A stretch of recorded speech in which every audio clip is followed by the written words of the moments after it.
Hello guys, welcome to Kivi channel. ನಾನು ಆಶಿಕ್. ನಾನೀಗ ಮಾತಾಡಿಕೊಟ್ಟಿರೋಂಥದ್ದು release dates ಬಗ್ಗೆ. ತುಂಬಾ ಇಂಪಾರ್ಟೆಂಟ್ ವಿಷಯಗಳಿದೆ. ಆಲ್ರೆಡಿ ನಿಮಗೆ ಗೊತ್ತಿರೋ ಹಾಗೇನೆ ನನ್ನ ಪೋಸ್ಟರಲ್ಲೇ ನೋಡಿ ಗೊತ್ತಾಗಿರುತ್ತೆ.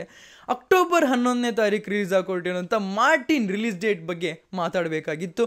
ಯಾವಾಗ ಅಪ್ಡೇಟ್ ಬಂತು ಆವಾಗಲೇ ಸಡನ್ನಾಗಿ ವೀಡಿಯೋ ಮಾಡ್ಕೊಳ್ಳೋಣ ಅಂತ ಅಂದ್ಕೊಂಡೆ. ಆದರೆ ಕೆಲವೊಂದು ವಿಷಯನ ರಿಸರ್ಚ್ ಮಾಡಿ ನಿಮ್ಮ ಮುಂದೆ ಓವರಾಲ್ ನ್ಯೂಸ್ನ ಕೊಡೋದು ಇಂಪಾರ್ಟೆಂಟ್ ಆಗಿತ್ತು. ಸೊ ಗೈಸ್, ಯಾವುದನ್ನು ಡಿಲೇ ಮಾಡಿದೆ, ಲೆಟ್ಸ್ ಸ್ಟಾರ್ಟ್ ದ ವಿಡಿಯೋ. ಒಂದು ಎಮರ್ಜೆನ್ಸಿ ಕಾಲ್ ಆಗಿತ್ತು ನೋಡಿ, ಕರ್ನಾಟಕ ಫಿಲ್ಮ್ ಚೇಂಬರಿಂದ. ಲೈಕ್ ಥಿಯೇಟರ್ಸ್ ಓನರ್ಸಿಗೆ ಆಗ್ತಿರೋಂಥ ಕಷ್ಟಗಳಾಗಿರೋವಂಥದ್ದು. ಕರ್ನಾಟಕದಲ್ಲಿ ಕನ್ನಡ ಫಿಲ್ಮ್ಸಿಗೆ ಆದ್ಯತೆ ಕೊಡ್ತಾರೆ, ಹೌದಲ್ವಾ? ಆಗ ಬೇರೆ ಲ್ಯಾಂಗ್ವೇಜಲ್ಲಿ ಇರೋವಂಥ ಮೂವೀಸ್ ಏನಿದೆಯಲ್ಲ, ಅವರು ಕನ್ನಡ ಮೂವೀಸ್ನ ಆದ್ಯತೆ ಕೊಡೋರಿಗೆ ಥಿಯೇಟರ್ಸಿಗೆ ಆ ಒಂದು ಮೂವೀಸ್ನೇ ಕೊಡಲ್ಲ. ಇದು ಮೇನ್ಲಿ ಬೇಸಿಕಲಿ ಆಗೋವಂಥ ಪ್ರಾಬ್ಲಮ್ ಆಗಿರೋವಂಥದ್ದು. ಆದರೆ ಈಗ ಕನ್ನಡ ಫಿಲ್ಮ್ಸೇ ರಿಲೀಸ್ ಆಗ್ತಾ ಇಲ್ಲ ಅಂಥದ್ರಲ್ಲಿ ಇಂಥ ಟೈಮಲ್ಲಿ ಏನು ಮಾಡ್ತಾರೆ, ಕೆಲವೊಂದು ಥಿಯೇಟರ್ಸಲ್ಲಿ ಅಹಂಕಾರ ಇರುತ್ತೆ. ಗುರು, ನಾವು ಇಲ್ಲ 10 ಜನ ಇದ್ರೆ ಮಾತ್ರ ಥಿಯೇಟ್ರಲ್ಲಿ ರನ್ ಮಾಡೋದು ಅಂತ ಕೆಲವು ಮಾತ್ರ ಇರ್ತವೆ. ಆದರೆ ಎಲ್ಲರೂ ಹಂಗಿರಲ್ಲ. 1-2 ಥಿಯೇಟರ್ಸಿಂದ ಎಲ್ಲರಿಗೂ ಪ್ರಾಬ್ಲಮ್ ಆಗುತ್ತೆ. ಸೊ ಇಲ್ಲೇನಾಗಿದೆ ಅಂದರೆ ಬೇಸಿಕಲಿ ಸ್ಟಾರ್ಸ್ ಅಂತ ಏನಿದಾರಲ್ಲ, ನಮ್ಮ ಕನ್ನಡ ಇಂಡಸ್ಟ್ರಿಯ ಸ್ಟಾರ್ಸ್ ಅಂತ ಏನಿದಾರಲ್ಲ, ಅವರು ಮೂವೀಸೇ ತಂದಿಲ್ಲ ಫಸ್ಟ್ ಕ್ವಾರ್ಟ್ರಲ್ಲಿ. ನಾನೇನು ಅಪ್ಕಮಿಂಗ್ ಹೀರೋಸ್ ಬಗ್ಗೆ ಮಾತಾಡ್ತಾ ಇಲ್ಲ. ಲೈಕ್ ಯುವ ಬಂತು, ಅವರೆಲ್ಲ ಏನಂದರೆ ಇನ್ನು ಮುಂದೆ ಅವ್ರ ಮೂವೀಸ್ನ ತರಬೇಕು. ಅವರೆಲ್ಲ ಈಗ ಸ್ಟಾರ್ ಆಗಿರೋವಂಥದ್ದು. ಸೊ ಅವರು ಈ ವರ್ಷದಲ್ಲಿ ಏನು ತಂದಿದ್ದಾರೆ. ಆದರೆ ಆಲ್ರೆಡಿ ಸ್ಟಾರ್ಸ್ ಆಗಿರೋವಂಥ ನಮ್ಮ ಕನ್ನಡ ಇಂಡಸ್ಟ್ರಿಯಲ್ಲಿ ಇರೋವಂಥವ್ರು ಏನಿದಾರಲ್ಲ, ಈ ಫಸ್ಟ್ ಕ್ವಾರ್ಟ್ರಲ್ಲಿ ಮೂವಿ ತರಲೇ ಇಲ್ಲ. ಆಲ್ರೆಡಿ ಇನ್ನೇನು ಜೂನ್ ಬಂತು, ಜೂನಲ್ಲೂ ಕೂಡ ಯಾವುದೇ ಒಂದು ಅಂಥ ದೊಡ್ಡ ಮೂವಿ ಯಾವುದು ಇಲ್ಲವೇ ಇಲ್ಲ. ಅಂದರೆ ಸೆಕೆಂಡ್ ಕ್ವಾರ್ಟ್ರಿಂದನೇ ಎಲ್ಲ ಸ್ಟಾರ್ಟ್ ಆಗುವಂಥದ್ದು. ನಾನಿಲ್ಲಿ ಕಂಪ್ಲೇಂಟ್ ಮಾಡೋದಕ್ಕಾಗಲ್ಲ ಯಾವುದೇ ಸ್ಟಾರ್ಸ್ ಬಗ್ಗೆ. ಯಾಕೆ ಅಂದರೆ ತುಂಬಾ ಕಾನ್ಸೆಪ್ಟ್ಗಳನ್ನೆಲ್ಲ ಕಾನ್ಸಂಟ್ರೇಟ್ ಮಾಡಿಕೊಂಡು ತುಂಬಾ ಯೋಚನೆ ಮಾಡಿ ಪ್ರತಿಯೊಂದು ಸಿನಿಮಾನು ತರ್ತಾ ಇದ್ದಾರೆ. ಹಾಗಿರ್ಬೇಕಾದ್ರೆ ನಾವು ಕಂಪ್ಲೇಂಟ್ ಮಾಡೋದಿರಲಿ, ಬೇಳ್ ತೋರಿಸೋದು ಕೂಡ ಆಗಲ್ಲ. ನಾನು ಆಲ್ರೆಡಿನೇ ಲಾಸ್ಟ್ ವೀಡಿಯೋದಲ್ಲಿ ಹೇಳಿದ್ದೀನಿ, ಯಾವ ಸ್ಟಾರ್ಸ್ ಅಂದರೆ ಶಿವಣ್ಣ ಆಗಲಿ, ಡಿ ಬಾಸ್ ಅವರಾಗಲಿ, ಒಂದು ವರ್ಷಕ್ಕೆ ಒಂದು ಸಿನಿಮಾ ತರೋದಲ್ಲ, 2 ಸಿನಿಮಾ ತರೋದಕ್ಕೂ ಕೂಡ ಪ್ರಯತ್ನ ಪಡ್ತಿದ್ದಾರೆ ಅಂತ. ಆಗಲಿಲ್ಲ ಅಂದರೆ ಅದು ಕೆಲವೊಂದು ಪ್ರಾಬ್ಲಮ್ಸಿಂದ ಆಗ್ತಿರೋವಂಥದ್ದು. ಆದರೆ ಅದ್ರ ಜೊತೆಗೆ ನಾನು ಬೇರೆ ಸ್ಟಾರ್ಸ್ ಬಗ್ಗೆ ನಾನು ಅವ್ರ ಪರ ವಹಿಸ್ಕೊಂಡು ಮಾತಾಡೋದಾದರೆ, ಎಲ್ಲರೂ ಕಾನ್ಸೆಪ್ಟ್ ಮೇಲೆ ಕ್ಲಿಯರ್ ಆಗಿ ಒಂದು ಈ ರೀತಿನೇ ಇರಬೇಕು ಸಿನಿಮಾ ಅಂತ ಕಾನ್ಸಂಟ್ರೇಟ್ ಮಾಡ್ಕೊಂಡು ಸ್ವಲ್ಪ ಯೋಚನೆ ಮಾಡ್ಕೊಂಡು ಬರ್ತಿದ್ದಾರೆ, ಆಯಿತಾ? ಕನ್ನಡ ಇಂಡಸ್ಟ್ರಿ ಅಂತ ನೋಡಿದಾಗ ತುಂಬಾ ಬ್ಲ್ಯಾಂಕ್ ಆಗೋಯಿತು. ಕನ್ನಡದಲ್ಲಿ ಯಾವುದೇ ಒಂದು ಫಿಲ್ಮೇ ಇಲ್ಲ ಅನ್ನೋ ರೀತಿ ಆಗೋಯಿತು. ಅದು ಪ್ರಾಬ್ಲಮ್ ಆಗಿರೋದ್ರಿಂದ ಒಂದು ಎಮರ್ಜೆನ್ಸಿ ಕಾಲ್ ಬಂತು. ಆಗಲೇ ಇದೊಂದು ಪ್ರೆಷರೈಸ್ಡ್ ಆದಾಗಲೇ ರಿಲೀಸ್ ಡೇಟ್ ಬಗ್ಗೆ ಎಲ್ಲರೂ ಆಚೆ ಹಾಕೋಕೆ ಎಲ್ಲ ಸ್ಟಾರ್ಟ್ ಮಾಡಿದ್ರು. ಲೈಕ್ ನಾವು ಡಿಸೈಡ್ ಮಾಡಿದ್ವಿ ಈಗ ರಿಲೀಸ್ ಡೇಟ್ ಆಚೆ ಹಾಕ್ತೀವಿ ಅಂತ. ಸೊ ಅಕ್ಟೋಬರಲ್ಲಿರೋ ಅಂಥ ಮೂವಿ ಡೆವಿಲ್ ಏನಿತ್ತಲ್ಲ, ಇದು ಮುಂದೆ ಹೋದಾಗ ಮಾರ್ಟಿನ್ ಅವ್ರಿಗೆ ಕ್ಲಿಯರಾಗಿ ಗೊತ್ತಾಯಿತು ಈ ಡೇಟಲ್ಲಿ ನಾವು ಫಿಕ್ಸ್ ಮಾಡ್ಕೊಳ್ಳೋಣ ಅಂತ. ಯಾಕೆಂದರೆ ಅವ್ರ ಪ್ರಾಡಕ್ಟ್ ರೆಡಿ ಇದೆಯಲ್ಲ, ಅದಕ್ಕೋಸ್ಕರ. ಇದು ಜಾಸ್ತಿನೇ ಲೇಟೇ ಆಗಿರ್ಬೋದು, ಆದರೂ ಕೂಡ ನಾನು ಹೇಳ್ತೀನಿ ಈ ಒಂದು ಡೇಟ್ ಅವರಿಗೆ ತುಂಬಾ ಒಂದು ಒಳ್ಳೆಯ ವಿಷಯನೇ ಆಗಿರೋವಂಥದ್ದು. ಈಗ KD ಬಗ್ಗೆ ಹೇಳೋದಾದರೆ, ನಾಳೆ ಒಂದು ನಿಮಗೆ ನ್ಯೂಸ್ ಬರುತ್ತೆ, ಅಂದರೆ ಯಾವಾಗ ರಿಲೀಸ್ ಡೇಟ್ ಅಂತ ಅಥವಾ ಟ್ರೈಲರ್ ಯಾವಾಗ ಅಂತ ಇದೇ ಆಗಿರೋವಂಥದ್ದು. ಇಲ್ಲಾಂದರೆ ಫಸ್ಟ್ ಸಾಂಗ್ ಕೊಡೋವಂಥ ಸಾಧ್ಯತೆ ಇದೆ, ಯಾವುದ್ರದ್ದು KDದಾಗಿರೋವಂಥದ್ದು. ಸೊ ಇಲ್ಲಿ ನಾನು KD ಬಗ್ಗೆ ಮಾತಾಡೋಕೆ ಹೋಗಲ್ಲ, ಜಾಸ್ತಿ ಡೀಪಾಗಿ ಹೋಗೋಲ್ಲ. ಎಲ್ಲ ಯಾವ ಮಂತಲ್ಲಿ ಅಂದರೆ ಮಂತ್ ವೈಸೇ ಹೋಗ್ತೀನಿ, ಯಾವುದಾದ್ರು ರಿಲೀಸ್ ಆಗ್ತಾಯಿದೆ ಅಂತ ಮಾತಾಡ್ತಾ ನಿಮಗೆ ಇರೋವಂಥ ಸಿಚುವೇಶನ್ ಅದಿನ್ನೂ ಫಿಕ್ಸ್ ಆಗೋಕ್ಕಾಗ್ತಿಲ್ಲ, ಇರೋವಂಥ ಸಿಚುವೇಶನ್ನ ಕೂಡ ಎಕ್ಸ್ಪ್ಲೇನ್ ಮಾಡ್ತೀನಿ, ಓಕೆನಾ? ಈಗ ಮೊದಲನೇದಾಗಿ ಬಂದು ಜುಲೈಯಲ್ಲಿ ಮೋಸ್ಟ್ ಎಕ್ಸ್ಪೆಕ್ಟೆಡ್ ಇರೋವಂಥದ್ದು ಜುಲೈ ಮಂತಲ್ಲಿ ಮ್ಯಾಕ್ಸ್ ಮೂವಿ ರಿಲೀಸ್ ಆಗುತ್ತೆ ಅಂತ. ನೀವು ಅನ್ಕೋಬೋದು, ಏನು ಬ್ರೋ ಅಷ್ಟೆಲ್ಲ ಬೇಗ ರಿಲೀಸ್ ಆಗಲ್ಲ ಏನಂತ ಮಾತಾಡ್ತಿದ್ದೀರಾ ಅಂತ. ಆದರೆ ಇರೋವಂಥ ವಿಷಯ ಗುರು, ಇಂಡಸ್ಟ್ರಿಯಲ್ಲಿ ಯಾರ್ಯಾರನ್ನ ಕೇಳಿದಾರಲ್ಲ, ಪ್ರಾಡಕ್ಟ್ ಎಲ್ಲ ರೆಡಿ ಇದೆಯಲ್ಲ, ಅಂದರೆ ಎಲ್ಲ ಡಬ್ಬಿಂಗ್ ಎಲ್ಲ ಆಗಿ ರೆಡಿ ಇದೆಯಲ್ಲ, ಅಂಥ ಮೂವಿ ಬಗ್ಗೆ ಕೇಳೋದಾದರೆ ಜುಲೈಯಲ್ಲಿ ಮ್ಯಾಕ್ಸ್ ಬರೋಕೊಟ್ಟಿದೆ. ಅದ್ರ ಜೊತೆ UI ಇದೆಯಲ್ಲ, UI ಕೂಡ ಬರ್ಬೋದು, ಆದರೆ ಅದ್ರದ್ದೊಂದು ಟಾಕ್ಸ್ ಇಲ್ಲ ಬರುತ್ತೆ ಅಂತ.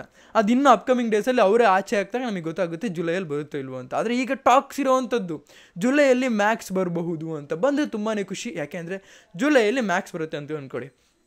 ಜೂನ್, ಜುಲೈ, ಆಗಸ್ಟಲ್ಲಿ ಭೈರತಿ ರಣಗಲ್ಲು, ಭಗೀರ ಇಂಥದ್ದು ರಿಲೀಸ್ ಮಾಡೋದಕ್ಕೆ ನೋಡ್ತಾ ಇದ್ದಾರೆ. ಅವ್ರ ಜೊತೆಗೆ ಬರೋದಕ್ಕೆ ನೋಡ್ತಾ ಇದ್ದಾರೆ. ನನಗೆ ಅರ್ಥ ಆಗ್ತಿಲ್ಲ ಅದು ಯಾಕೆ ಅಂತ. ಆದರೆ ಭಗೀರನ ಸೆಪ್ಟೆಂಬರಿಗೂ ಕೂಡ ರಿಲೀಸ್ ಮಾಡುವಂಥ ಚಾನ್ಸಸ್ ಇದೆ.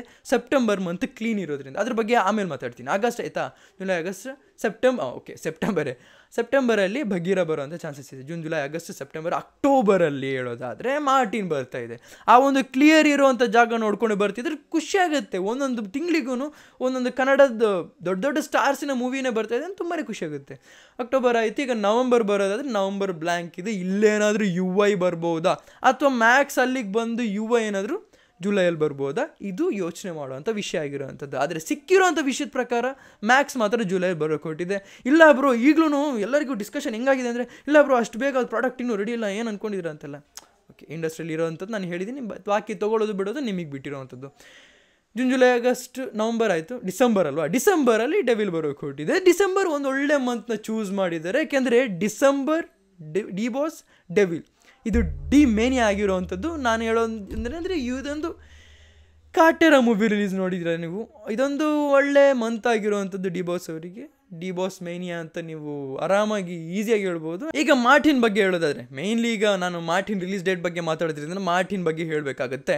ಈಗ ಡೈರೆಕ್ಟರ್ಸ್ ಬಗ್ಗೆ ಆಗಲಿ, ಪ್ರೊಡ್ಯೂಸರ್ಸ್ ಮಾತಲ್ಲಾಗಲಿ, ಅಥವಾ ನೋಡಿರೋವಂಥವ್ರು ವಿಜುವಲ್ಸ್ನ ನೋಡಿರೋವಂಥವ್ರ ಪ್ರಕಾರ ಆಗಲಿ ಹೇಳ್ತಿರೋದೇನಂತಂದರೆ, ನಮ್ಮನ್ನು ಎಷ್ಟಂತ ಕೇಳಿದ್ದೀರಾ ಲೇಟ್ ಆಯಿತು ಅಂತ, ಆದರೆ ನಾನು ಮಾತಾಡೋಲ್ಲ, ರಿಲೀಸ್ ಆಗಿದ್ದಿನ ಥಿಯೇಟ್ರಲ್ಲಿ ಜನ ಮಾತಾಡ್ತಾರೆ ಅಂತ ಹೇಳ್ತಿದ್ದಾರೆ. ಅಷ್ಟೊಂದು ಕಾನ್ಫಿಡೆಂಟಾಗಿ ಹೇಳ್ತಿದ್ದಾರೆ ಅಂದರೆ, ನಾನೇನು ಟ್ರೋಲ್ ಮಾಡೋದಕ್ಕೆ ಬಂದಿಲ್ಲ ಇಲ್ಲಿ, ನಾನು ಹೇಳ್ತಿರೋಂಥದ್ದು ಅಷ್ಟೊಂದು ಕಾನ್ಫಿಡೆನ್ಸ್ ಆಗಿ ಹೇಳ್ತಿದ್ದೀರಾ ಅಂದರೆ ನನಗೆ ಖುಷಿ ಆಗ್ತಿದೆ. ಓಕೆ, ನಾನು ಈಗಲೂ ಅಷ್ಟೇ ಯಾರಾದರೂ ನಮ್ಮ ವ್ಯೂವರ್ಸ್ ಹತ್ರ ನಾನು ಮಾತಾಡಬೇಕಾದ್ರೆ, ಲೈಕ್ ಈ ಥರ ಡಿಸ್ಕಷನ್ ಆಗ್ತಿರ್ಬೇಕಾದ್ರೆ, ಚೆನ್ನಾಗಿದ್ರೆ ಸಾಕಪ್ಪ ಅಂತ, ಅಷ್ಟು ಚೆನ್ನಾಗಿದ್ರೆ, ಆ್ಯಕ್ಷನ್ ಪ್ಯಾಕ್ಡ್ ಆಗಿದ್ದರೆ ಚೆನ್ನಾಗಿ, ಅಂದರೆ ಸ್ಟೋರಿ ವೈಸ್ ಚೆನ್ನಾಗಿಲ್ಲ ಅಂದರೆ ಆ್ಯಕ್ಷನ್ ಪ್ಯಾಕ್ಡ್ ಆಗಿದ್ದರೆ ನಾನು ಎಂಜಾಯ್ ಮಾಡ್ತೀನಿ, ಥಿಯೇಟ್ರಲ್ಲಿ ಹೋಗಿ ನೋಡ್ತೀನಿ, ಅದು ಅದ್ಭುತವಾಗಿರುತ್ತೆ. ನಿಮ್ಗೆ ಅರ್ಥ ಆಗ್ತಿದೆಯಾ? ಹಾಲಿವುಡ್ ನಡೀತಿರೋದೇ ಹೆಂಗೆ, ಸ್ಟೋರಿ ವೈಸ್ ಯಾರು ಅಷ್ಟೊಂದು ಕಾನ್ಸಂಟ್ರೇಟ್ ಮಾಡೋಕ್ಕೋಗಲ್ಲ, ಬಟ್ ಮಾಡ್ತಾರೆ, ನೀವು ಅಂದ್ಕೊಳ್ಳೋಕೆ ಹೋಗ್ಬಿಡಿ ಹಂಗೆ ಮಾಡಲ್ಲ ಅಂತ, ಬಟ್ ಅಷ್ಟು ಮಾಡೋಕ್ಕೋಗಲ್ಲ. ಆ್ಯಕ್ಷನ್ ಪ್ಯಾಕ್ಡ್ ಆಗಿದ್ದಾಗ ಮೂವಿ ಇನ್ನೂ ಸಕ್ಸಸ್ಫುಲ್ ಆಗುತ್ತೆ. ಸೊ ನಾನು ಎಕ್ಸ್ಪೆಕ್ಟ್ ಮಾಡ್ತಿರೋಂಥದ್ದೇ ಆ್ಯಕ್ಷನ್ ಸಾಗ ಅಂತ ಅವ್ರು ಏನು ಕೊಟ್ಟಿರೋದಲ್ಲ ಅದು ಸಕ್ಸಸ್ಫುಲ್ ಆಗಲಿ ಅಂತ. ಇನ್ನೊಂದು ವಿಷಯ ಏನಂದರೆ, ಯಾವುದೇ ಕಾರಣಕ್ಕೂ ಕನ್ನಡ ಇಂಡಸ್ಟ್ರಿಯಲ್ಲಿ ಇಷ್ಟೊಂದು ಫ್ಲೆಕ್ಸಲ್ಲಿ ಅಂತ ಹೇಳಿ ಏನು ಕೇಳ್ತೀನಿ ಅಂದರೆ, ಎಲ್ಲದನ್ನು ಬಡ್ದು ಒಂಥರ ಎಲ್ಲದನ್ನು ಪುಡಿ ಕಾರೆಲ್ಲ ಪುಡಿ ಮಾಡಿ, ಬಿಲ್ಡಿಂಗೆಲ್ಲ ಪುಡಿ ಮಾಡಿ, ಇಷ್ಟೊಂದು ಅದ್ಭುತವಾಗಿರೋಂಥ ಸಿನಿಮಾ ಯಾವುದೂ ಬಂದಿಲ್ಲ. ಯಾಕೆ ಹೇಳ್ತಿದ್ದೀನಿ ಅಂದರೆ, ಆ್ಯಕ್ಷನ್ ಸಾಗ ಅನ್ನೋದೇನಿದೆ ಟ್ರೈಲರ್ ಕಾಣಿಸ್ತಾ ಇದೆ, ಅದು ಹಾಗೇ ಮೂವಿಲೂ ಕ್ಯಾರಿ ಔಟ್ ಆದರೆ ಚೆನ್ನಾಗಿರುತ್ತೆ, ಇಲ್ಲ ಅಂದರೆ ನೋಡಬೇಕಾಗುತ್ತೆ. ಅದಕ್ಕೂ ಜಡ್ಜ್ ಮಾಡಬೇಕು ಅಂದರೆ ಮೂವಿ ಬಂದ ಮೇಲೇ ಹೇಳೋಕ್ಕಾಗೋವಂಥದ್ದು. ಇದುವರೆಗೂ ಅವ್ರು ಹೇಳಿರೋವಂಥ ಪ್ರಕಾರ ಅದ್ಭುತವಾಗೇ ಇದೆ. ಅಂದರೆ ನಮಗೆ ಎಕ್ಸ್ಪೆಕ್ಟೇಷನ್ಸ್ ಹೈ ಆಗ್ತಾಯಿದೆ ಮಾರ್ಟಿನ್ ಮೇಲೆ. ಲೈಕ್ ನಾನು ಮೊದಲನೇದಾಗಿ ಯಾವಾಗಲೂ ಒಂದೇ ವಿಷಯ ನಾನು ಹೇಳ್ತಾ ಇದ್ದೆ, ಲೈಕ್ ನನಗೆ KD ಮೇಲೆ ಅಷ್ಟೊಂದು ಎಕ್ಸ್ಪೆಕ್ಟೇಷನ್ಸ್ ಇಲ್ಲ ಅಂತ. ಆದರೆ ಪ್ರೇಮ್ ಅವರ D15 ಮೇಲೆ ಇರೋವಂಥದ್ದು ನೋಡಿ KD ಮೇಲೆ ಹೋಪ್ಸ್ ಬರ್ತಿರೋವಂಥದ್ದು, ಬಟ್ ಆದರೂ ಕೂಡ ನನಗೆ ಅಷ್ಟೊಂದು ಹೋಪ್ಸ್ ಇಲ್ಲ ಮಾರ್ಟಿನ್ ಮೇಲೆ ಇರೋಷ್ಟು.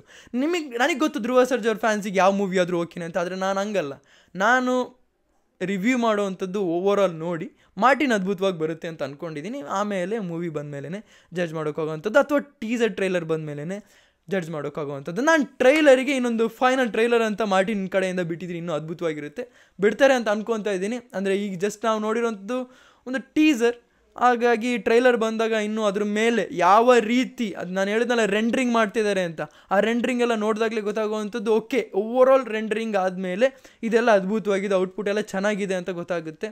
ಆಗ ಆ್ಯಕ್ಷನ್ ಯಾವುದೇ ಕಾರಣಕ್ಕೂ ನಿಮಗೆ ಫೇಕ್ ಅನ್ಸಲ್ಲ, ಎಲ್ಲ ಒರಿಜಿನಲ್ ಆಗಿ ಸೂಪರಾಗಿ ಕಾಣುತ್ತೆ.